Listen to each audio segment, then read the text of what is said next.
Hello viewers, আমি শিশির ইমরান ইয়ংস্টার হাবে আপনাদের সবাইকে স্বাগত জানাচ্ছি। আজকে আমাদের সাথে আছে একজন ইয়ংস্টার এবং যিনি কিনা মানুষের বিপদ দেখলেই তার পাশে ছুটে যান, সবসময় তাদের কাছে থাকার চেষ্টা করেন এবং তাদের বিভিন্ন উপকারে সবসময় তাকে পাশে পাওয়া যায়। একজন ইয়ংস্টার আছেন শাওন আরমান। কথা বলবো তার সাথে, চলে যাচ্ছি। কেমন আছেন ভাইয়া? এই তো ভালো আছি। আপনি কেমন আছেন? আমি খুব ভালো আছি আলহামদুলিল্লাহ। আমাদের অনুষ্ঠানে আসার জন্য আপনাকে অনেক অনেক ধন্যবাদ। নিশ্চয়ই।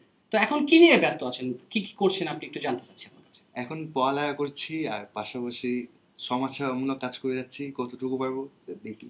ওকে। সো আমরা জানি যে আপনারা সবসময় আপনি গরিব মানুষের পাশে দাঁড়ান, যেকোনো কখনো খবর পেলেই ছুটে যান। তো আমি বেসিক্যালি জানতে চাচ্ছি যে এই অনুপ্রেরণাগুলো আপনি কোথা থেকে পেলেন?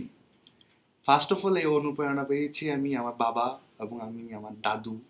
তাদেরকে দেখে আমি অনুপ্রেরণাটা পাই আর আচ্ছা, করে যাচ্ছি এই নিয়ে। আচ্ছা, আচ্ছা। আমি এটাও জানি যে গরিব এতিমদেরকে নিয়ে আপনি ইতিমধ্যে অনেকগুলো প্রকল্প, প্লাস আমি প্রকল্প যদি না বলি যে তাদের সাথে থাকা, তাদের বিভিন্ন সহযোগিতা করা। তো গরিব এতিমদের মাঝে যাচ্ছেন, তো এর মধ্যে গরিব এতিমদের জন্য কি, কি করেছেন আপনি আমাদেরকে যদি একটু স্পষ্ট করে বলতেন? এতদিন পর্যন্ত করেছি, গরিবদের হেল্প করেছি। হুম। কি, যখনই কি ধরনের হেল্প এটা? আমি মনে করেন ঈদ বস্ত্র দিয়েছি।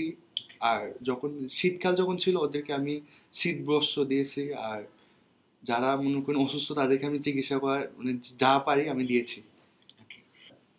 আমরা যতটুকু জানি যে কক্সবাজার ৪ আসনের এমপি আপনার বাবা, এমপি বদির সাহেব। তো বাবার কাছ থেকে কি ধরনের সহযোগিতা বা সাহায্য পেয়েছেন কি এ পর্যন্ত? হ্যাঁ, বাবার কাছ থেকে প্রতিনিয়তই সাহায্য আচ্ছা, পাচ্ছি। আচ্ছা, আচ্ছা, আচ্ছা। আর আমি যেসব কাজ করি বাবা আমাকে অনেক সাপোর্ট করে। ওকে। আর আমি যে সময় বা কাজগুলা করি আমার সাথে আমার বাবা থাকে সবসময়। আচ্ছা, আচ্ছা, আচ্ছা। তো পারিবারিক দিক থেকে যেহেতু এই সহযোগিতাগুলো আছে এবং ঘটনা হচ্ছে আপনি কাজগুলো করে যাচ্ছেন ক্রমান্বয়ে। তো পরিবারের সহযোগিতা নিয়ে ভবিষ্যৎ পরিকল্পনা বা ভবিষ্যতে আপনি আরো কি, কি কাজ করার জন্য এইজন্য যদি একটু আমাদেরকে ধারণা দিতেন আরকি আমাদের। ভবিষ্যতে তো আরো অনেক কিছুই করব। হ্যাঁ, কি, কি কিন্তু ধরনের কাজ করার প্রবণতা আছে? আমি একটা ঠিক করে রাখছি যে আমাদের দেশে কিন্তু ভিক্ষক কিন্তু এত নাই। হ্যাঁ, উজাড় করে ফেলতেছে মানুষ। আর আমি চাই আমার যে এলাকাটা আছে উকিয়া টেকনাফ ওখানে স্কুল ছাত্র-ছাত্রী যারা আছে হ্যাঁ, তাদের সাথে একটা ভিক্ষু মেলার অনুষ্ঠান করব আমি। আচ্ছা, আচ্ছা। খুবই ভালো, খুবই ভালো। দর্শকদের উদ্দেশ্যে যদি কিছু বলতেন। হ্যাঁ, দর্শকদের সবাই তো পজিটিভলি নিবে সবকিছুই। আর যারা এখনো আমাদের বয়সে এজের যারা আছে তারা তো করতেছে অনেকেই।